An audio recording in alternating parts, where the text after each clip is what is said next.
আমাদের চ্যানেলটিতে আপনাদের সবাইকে স্বাগতম। এখানে আপনি পাবেন দারুণ সব গোয়েন্দা কাহিনী, একের পর এক রহস্য, বুদ্ধিদীপ্ত তদন্ত আর শ্বাসরুদ্ধকর মোড়। সত্যি, মিথ্যে, অপরাধ আর প্রমাণ সব মিলিয়ে এক অদ্ভুত দুনিয়া, যেখানে প্রতিটি কাহিনী আপনাকে নিয়ে যাবে রহস্যের গভীরে। আপনাদের সবাইকে সম্পূর্ণ গল্পটি শোনার জন্য অনুরোধ রইল, আর চ্যানেলটি সাবস্ক্রাইব করতে ভুলবেন না। তাই হেডফোন পরে বসে পড়ুন, কারণ গল্প শুরু হচ্ছে ঠিক এখনই। আজকের গল্প কাটা আঙুলের রহস্য।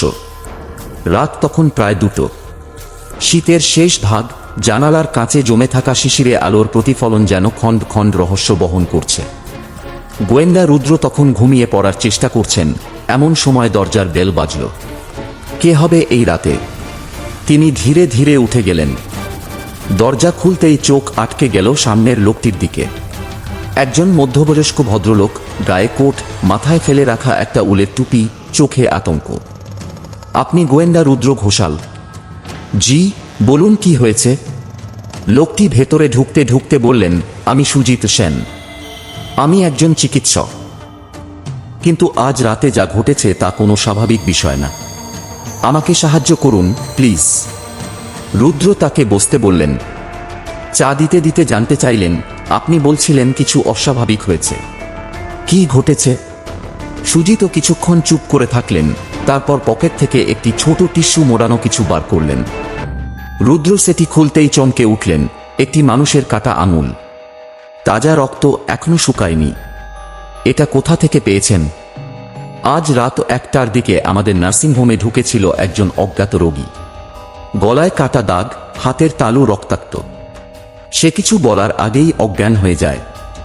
যখন সেলাই করছি তখনই দেখি তার একটা আঙুল নেই, আর এই আঙুলটা আমি পাই তার পকেটে।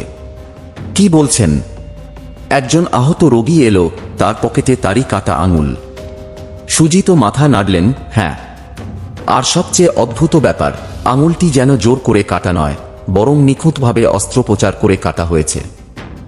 রুদ্র একটু চুপ করে রইলেন, তারপর বললেন, আপনার নার্সিং হোমে এখন সে রোগী আছে? না, এই খবর জানার পরে আমি চেক করতে যাই, দেখি সে নেই। যেন হাওয়া হয়ে গেছে, অথচ তার শরীর চলার মতো অবস্থা ছিল না। রুদ্র বুঝতে পারলেন একটি অদ্ভুত গভীর রহস্যের জালে জড়িয়ে পড়ছেন তিনি। রুদ্র ঘোষাল পরদিন সকালে পৌঁছালেন লেকভিউ নার্সিং হোমে ডাক্তার সুজিত সেনের সঙ্গে দেখা করতে। নার্সিং হোমটি শহরের দক্ষিণ প্রান্তে তুলনামূলক শান্ত একটি এলাকায়। বাইরে থেকে খুব সাধারণ, কিন্তু ভেতরে ঢুকেই রুদ্র বুঝলেন এখানে অনেক কিছু আছে যা সাধারণ নয়। ডাক্তার সেন তাকে নিয়ে গেলেন সেই কেবিনে যেখানে রাতের অজানা রোগী ছিলেন। কেবিন নম্বর A103। ভেতরটা একেবারে পরিষ্কার, কোনো রক্তের দাগ নেই, বিছানা গুছানো, যেন কিছুই ঘটেনি। আপনি কি নিশ্চিত উনি এখানেই ছিলেন? ডাক্তার সেন বললেন, হ্যাঁ, আমার 2 জন নার্স সেই সময় ওনার পাশে ছিল, কিন্তু ওরা কেউই কিছু বলেনি। জিজ্ঞাসা করলে বলে রাত 1টার পরে কেউই ঘরে ঢোকেনি। রুদ্র এক মুহূর্ত ভাবলেন, তারপর তিনি ঘরটি খুব ভালোভাবে খতিয়ে দেখতে শুরু করলেন। জানালার পাশে একটা ছোট বাক্স রাখা, যেখানে ওষুধপত্র থাকে। তিনি হাত বুলাতেই একটা জিনিস খসে পড়ল, একটি ছোট প্লাস্টিকের ব্যাগ, ভেতরে একটা কাগজে লেখা কিছু। তিনি সেটি খুলে পড়তে লাগলেন। আমার নাম অরুণ, ওরা আমাকে খুঁজছে, আমার শরীর আমার নয়, আর আমি জানি না আমি কে। যদি আমি মারা যাই, দয়া করে খুঁজে বের করুন পান্থপথ 77। ওখানেই সব শুরু। রুদ্রর মুখ গম্ভীর হয়ে উঠল। কারা ওরা? অরুণ আসলেই কে? আর এই পান্থপথ 77 কোথায়? ডাক্তার সেন বিস্ময়ে তাকিয়ে, এত কিছু তাহলে আমরা বুঝতেই পারিনি। রুদ্র বললেন, আপনার রোগী একটা বড় ষড়যন্ত্রের মাঝখানে পড়েছে, এবং এখন আমিও পড়ে গেছি। শহরের ভেতর এমন কিছু রাস্তাও আছে যেগুলোর নাম লোকের মুখে কম শোনা যায়। পান্থপথ ঠিক তেমনই এক গলি। মেইন রোড থেকে কিছুটা ভিতরে ঢুকে এই গলির একদম শেষ মাথায় 77 নম্বর বাড়ি। রুদ্র ট্যাক্সি থেকে নেমে বাড়িটার দিকে এগোতে লাগলেন। পুরনো ধাঁচের 3 তলা বাড়ি। জানালা দরজার রং উঠে গেছে, গেট খোলা, বারান্দায় ঝুলছে এক ভাঙা বাতি। রুদ্র দরজায় কড়া নাড়লেন। কেউ সাড়া দিল না। তিনি চারপাশে তাকিয়ে দেখলেন পাশের বাড়ির একজন বৃদ্ধা বারান্দা থেকে তাকিয়ে আছেন। এই বাড়িতে কেউ থাকেন? বৃদ্ধা চোখ ছোট করে বললেন, ওই বাড়ি তো বেশ কিছু মাস ধরে ফাঁকা। আগে কিছু লোকজন যাতায়াত করত। রাতে অনেক সময় শব্দ হতো। পরে পুলিশ এসেছিল। তারপর থেকে আর কেউ আসে না। রুদ্র ভাবলেন, তাহলে এখানে কিছু একটা ঘটেছিল নিশ্চিত। তিনি সাহস করে ভেতরে ঢুকে পড়লেন। রহস্যময় ঘর। ভেতরটা ভাঙাচোরা, মেঝেতে ধুলা জমে আছে। কিন্তু একটি ঘর, দ্বিতীয় তলার একটি কক্ষ, একেবারে পরিষ্কার, যেন কেউ আজও এখানে থাকে। ঘরের এক কোণে একটি ছোট ডেস্ক, তার ওপর ছড়ানো কাগজ, মেডিকেল রিপোর্ট এবং একটি অদ্ভুত যন্ত্র। রুদ্র সেটি হাতে তুলে নিলেন। যন্ত্রটি দেখতে মাইক্রোচিপ বিশিষ্ট, একটি কাচের মতো স্বচ্ছ ডিভাইস, তার মধ্যে কি যেন ছোট ছোট আলো জ্বলছে। কিন্তু হঠাৎ, আপনি কে? একটি গম্ভীর পুরুষ কণ্ঠ পিছন থেকে ভেসে এলো। রুদ্র ধীরে ঘুরে দাঁড়ালেন। এক যুবক দাঁড়িয়ে, হাতে মোটা লাঠি, চোখে বিস্ময় আর আতঙ্ক। আমি রুদ্র ঘোষাল, গোয়েন্দা। আপনি? আমি তন্ময়। আমি অরুণের বন্ধু। আপনি কি অরুণের খোঁজে এসেছেন? রুদ্র চমকে গেলেন। হ্যাঁ। আপনি জানেন তিনি কোথায়? তন্ময় মাথা নিচু করে বললেন, আমি জানি না উনি কোথায়, কিন্তু আমি জানি উনি কে ছিলেন এবং কি ঘটেছে ওর সঙ্গে। আপনি বসলেই আমি সব বলবো। ঘরের আলো ম্লান, জানালা দিয়ে কুয়াশার আলো ছায়া এসে পড়েছে মেঝেতে। রুদ্র চুপ করে বসে আছেন। তন্ময় তাঁর সামনে, চোখে একটা অদ্ভুত ভয়ের ছাপ। আপনি বলেছিলেন অরুণের শরীর তার ছিল না। ব্যাপারটা কি? তন্ময় ঢোক গিলল। ও ছিল আমাদের ব্যাচের সেরা ছাত্র। মেডিকেল কলেজে পড়তাম আমরা।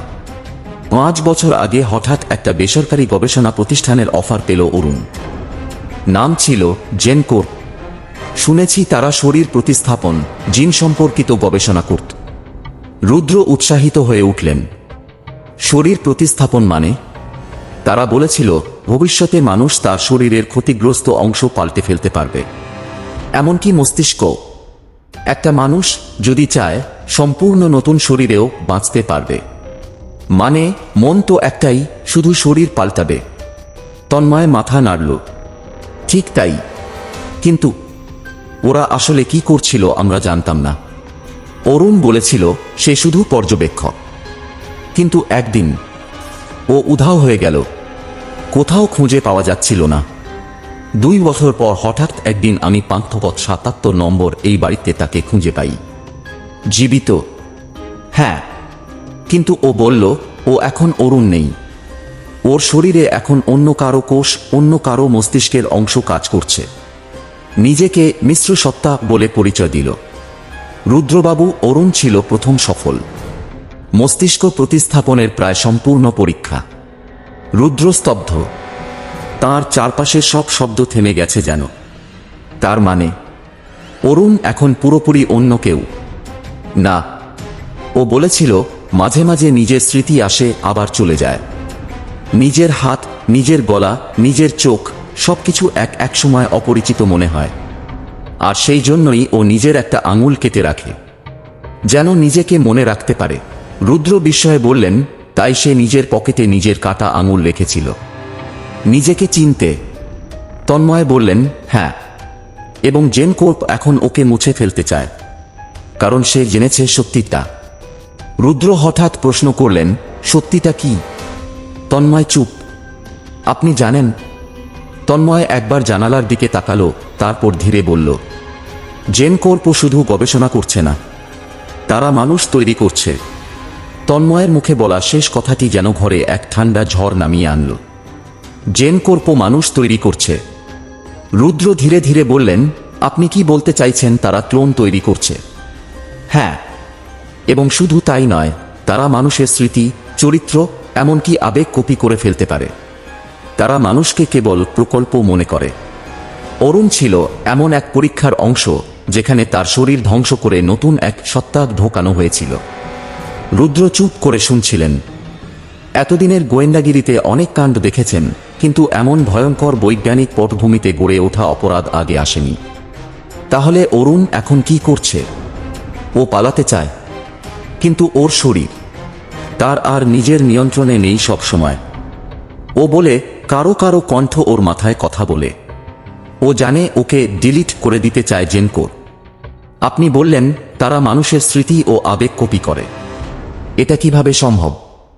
তন্ময় উঠে গিয়ে একটি ছোট বাক্স থেকে একটা পেন ড্রাইভ বের করল। এটা অরুণ আমাকে দিয়েছিল। বলেছিল যদি আমি আর না থাকি এটা কাউকে দাও যে সত্যিটা সামনে আনতে পারবে। রুদ্র পেন ড্রাইভটি হাতে নিলেন, সেটা ব্যাগে রেখে বললেন, আমি এটা বিশ্লেষণ করাব। আপনার আর কিছু জানা আছে? তন্ময় বলল, জেনকোপের মূল ল্যাব ছিল শহরের বাইরে বেলঘরিয়া পুরনো ইন্ডাস্ট্রিয়াল জোনে। ওরা ডিএনএ ফার্ম নামে একটা আড়াল ব্যবহার করত। রুদ্র বললেন, আমাকে ওখানেই যেতে হবে। অন্যদিকে রাত্রি অন্ধকার। শহরের এক হাইটেক কনফারেন্স রুমে আলো জ্বলছে। একজন স্যুট পরা লোক, চোখে ভারী ফ্রেমের চশমা, ফোনে বলছে। সাবজেক্টে 17 আবার সিস্টেম থেকে বিচ্যুত হয়েছে। লোকটি এখনও তার পূর্বস্মৃতির সঙ্গে যুদ্ধ করছে। যদি তার কাছে মেমোরি পেন ড্রাইভ থাকে তাকে যে কোনো মূল্যে থামাও। আপনারা কি চান তাকে মুছে ফেলতে? না, এবার তাকে ডাউনলোড করো। সকাল সকাল রুদ্র পৌঁছে গেলেন বেলঘরিয়া ইন্ডাস্ট্রিয়াল জোনে। ধুলো ঢেকে থাকা ফ্যাক্টরি, ভাঙা দেয়াল, ময়লা জলে ভর্তি ড্রেন। এই এলাকায় এখন কেউ আসে না, কিন্তু স্যাটেলাইট ম্যাপ বলছে এখানেই একসময় ছিল ডিএনএ ফার্ম নামের একটি বায়োটেক কোম্পানি। আর এখন শুধু নীরবতা। রুদ্র গেটের বাইরে দাঁড়িয়ে। লোহার গেট বন্ধ, কিন্তু তালা নেই। ধীরে ধাক্কা দিতেই খুলে গেল। ভিতরে এক অদ্ভুত ঘ্রাণ, জানি না মেশিনের না মানুষের। তিনি ঢুকে গেলেন সেই পুরনো ফ্যাক্টরির 1 নম্বর বিল্ডিংয়ে। ভিতরের ছায়া। পুরো ঘরটাই অন্ধকার, শুধু মাঝখানে একটুকরো জায়গা একটু পরিষ্কার। মেঝেতে ছড়ানো কাঁচের টুকরো, ফেলে রাখা বোতল, আর দেওয়ালে আঁকা অদ্ভুত চিহ্ন, ডিএনএ স্ট্র্যান্ডের মতো। হঠাৎ এক জায়গায় চোখ আটকে গেল। একটা চেম্বার, গ্লাস টিউব। ভিতরে কিছু নেই, কিন্তু দেয়ালে লেখা A17 অ্যাক্টিভ। রুদ্র মনে মনে বললেন, A17। তন্ময় তো বলেছিল অরুণের কোড ছিল A17। এই তাহলে অরুণের জন্ম, মৃত্যু, নাকি কেবল একটা পরীক্ষার নম্বর? হঠাৎ পেছনে শব্দ, টিক টিক টিক। রুদ্র দ্রুত ঘুরে দাঁড়ালেন। কেউ নেই, কিন্তু তখনই কানের পেছনে ঠান্ডা ধাতুর স্পর্শ। পেন ড্রাইভটা দিন। আপনি জানেন না আপনি কি নিয়ে ঘুরছেন। একজন মুখ ঢাকা লোক, কালো পোশাকে, চোখে রক্তচক্ষু। রুদ্র আস্তে ব্যাগ থেকে পেন ড্রাইভ বের করলেন, কিন্তু ঠিক যখন দিতে যাবেন একটা গুলি ছুটে এলো। মুখ ঢাকা লোক ছিটকে পড়ল। আরেকজন ছুটে এলো ছায়া থেকে। রুদ্রদা, এখনই চলুন, এখান থেকে বেরোতে হবে। তার দিকে তাকিয়েছিলেন অরুণ। তুমি তুমি অরুণ? না রুদ্রদা, আমি অরুণ, কিন্তু পুরোটা নয়। সময় নেই ব্যাখ্যার। ওরা আসছে, সত্যের মুখোমুখি। রুদ্র গাড়িতে উঠে অরুণের দিকে তাকালেন। তুমি পালিয়ে যাচ্ছ কেন? কারণ আমি জীবিত প্রমাণ যে মানুষকে প্রতিস্থাপন করা যায়। তারা চায় না আমি বাঁচি। আপনি যেটা জানেন না রুদ্রদা। রুদ্র তাকালেন। ওরা এখন আপনার স্মৃতিও চাইছে। রুদ্র চমকে গেলেন। মানে? তারা চায় আপনি সব ভুলে যান, সবকিছু। গাড়ি চলেছে দ্রুত গতিতে। শহরের এক গোপন নিরাপদ বাড়ির দিকে ছুটে যাচ্ছে রুদ্র ও অরুণ। ভিতরে চাপা উত্তেজনা, ভয় আর শেষ চেষ্টা। রুদ্র ধীরে বললেন, তুমি বলছিলে ওরা আমার স্মৃতি মুছে দিতে চায়। অরুণ জানালার দিকে তাকিয়ে বলল, ওরা বোঝে আপনি জানেন সত্যটা। আপনি সাধারণ কেউ নন। আপনার মাথায় এখন এমন প্রমাণ আছে যা ওদের ধ্বংস করে দিতে পারে। কিন্তু আমি তো কিছুই করিনি, শুধু একটা কেস নিয়েছিলাম। সেটাই ওদের ভয়। একজন মানুষের কাছে যদি সত্য পৌঁছায় সেটা ছড়িয়ে পড়তেই পারে। গাড়ি থেমে যায়। তারা পৌঁছে গেছে। অরুণ নিয়ে যায় রুদ্রকে এক পুরনো নিরাপদ ঘরে। সেখানে 3 জন লোক ইতিমধ্যেই অপেক্ষায়, তন্ময় এবং 2 হ্যাকার যাদের কাজ ডেটা রক্ষা করা। রুদ্র পেন ড্রাইভ বের করে দেয়। এটার ভেতরেই কি সব প্রমাণ? তন্ময় মাথা নাড়ে। হ্যাঁ, জেনকোর্পের ক্লোন প্রজেক্ট, মানুষের মস্তিষ্ক ট্রান্সফার, অবৈধ মেডিকেল টেস্ট সবই এতে আছে। হ্যাকাররা সেটি কম্পিউটারে ঢোকায়, স্ক্রিন ভরে যায় গোপন ফাইলে। 17 বারি ট্রান্সফার, ওয়াগ, ক্লোন সেন্টেস্ট, MP4, জিজন। রুদ্র পেছনে তাকান অরুণের দিকে। তুমি এখন ঠিক কেমন অনুভব করো? অরুণ হাসে।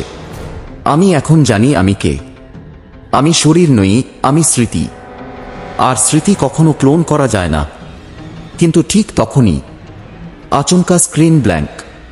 অ্যালার্ম বেজে ওঠে। Remote weapon initiated. ওরা ডেটা মুছছে। আমাদের 2 মিনিট সময় আছে। হ্যাকারেরা দ্রুত টাইপ করতে থাকে। রুদ্র বুঝে যান এটাই তাদের শেষ সুযোগ। তিনি বললেন, ডেটা ক্লাউডে আপলোড করো, মিডিয়ায় পাঠাও, জনগণের কাছে পৌঁছাতে হবে এই সত্য। অরুণ তাকে চেয়ে দেখেন। আপনি নিজের জীবনের ঝুঁকি নিচ্ছেন। রুদ্র তাকিয়ে বলেন, কারণ আমি এখন জানি সত্য যদি মাথার ভেতর থাকে ওরা সেটাও মুছে ফেলতে চায়। শেষ শত্রু। ঠিক তখন দরজা ভাঙে। মুখ ঢাকা জেনকোর্প এজেন্ট ঢোকে, হাতে বৈদ্যুতিক বন্দুক।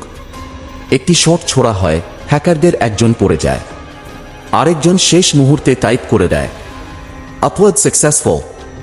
অন্যদিকে রুদ্র ছুটে গিয়ে সেই মুখ ঢাকা ব্যক্তির মুখোশ খুলে দেন এবং চমকে যান। ওটা রুদ্রেরই মুখ। তোমরা আমার ক্লোন করেছ? ব্যক্তিটি ঠান্ডা গলায় বলে, না, আমরা তোমাকে ব্যাকআপ করেছি। যদি তুমি কথা না শোনো আমরা তোমাকে বদলে দেব। তুমিই থাকবে, তবে আমাদের পক্ষে। রুদ্র ধীরে হাত বাড়ান।